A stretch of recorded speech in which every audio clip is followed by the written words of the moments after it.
আজ মুনমুনের রান্নাঘরে যে পদটা হচ্ছে সেটা কিন্তু সাধারণ নয়। এটা হলো ঘ্রাণে আর ক্রাঞ্চে ভরপুর ঢেঁড়সে তিল মেশানো মুচমুচে জাদু। প্রথমেই ঢেঁড়সগুলোকে ভালো করে ধুয়ে নিতে হবে।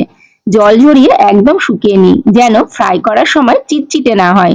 এবার লম্বা লম্বা করে কেটে রাখলাম। এইবার হবে আসল টুইস্ট। এইবার দিয়ে দিয়েছি ঢেঁড়সের মধ্যে বেসন, চালের গুঁড়ো, 1 চিমটে কর্নফ্লাওয়ার। ক্রিস্পি করবার এটা কিন্তু একেবারে গোপন কৌশল। তারপরে যোগ করে দিয়েছি 1 চিমটে হলুদ, লবণ, খানিকটা তিল। তিল কিন্তু অ্যাড করতেই হবে, যেহেতু তিল ঢেঁড়স ক্রাঞ্চি একটা ভাব করছি। ঠিক যেন ঘ্রাণে লেগে থাকে দেশি সুর। সব উপকরণ ভালো করে মিশিয়ে নিয়ে ঢেঁড়সগুলোর গায়ে কোট করে নিলাম। না জলে, না দইয়ে, শুধুমাত্র ঢেঁড়স তার নিজস্ব যে স্যাঁতসেঁতে ভাব, সেই স্যাঁতসেঁতে ভাবেই কিন্তু মশলাগুলো ধরে যাবে।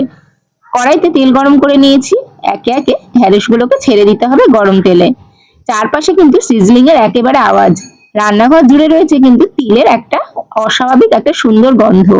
ঢেঁড়সগুলো সোনালি করে ভাজা হয়ে গেলে একেবারে ছেঁকে তুলে নিতে হবে। সন্ধেবেলার ইভিনিং স্ন্যাক্সে কিন্তু এটা একেবারে চলতেই পারে, কিংবা দুপুরবেলা খাওয়ার পাতে তো হতেই পারে। বাড়িতে অবশ্যই কিন্তু এইরকম ভাবে ঢেঁড়স তোমরা করতেই পারো।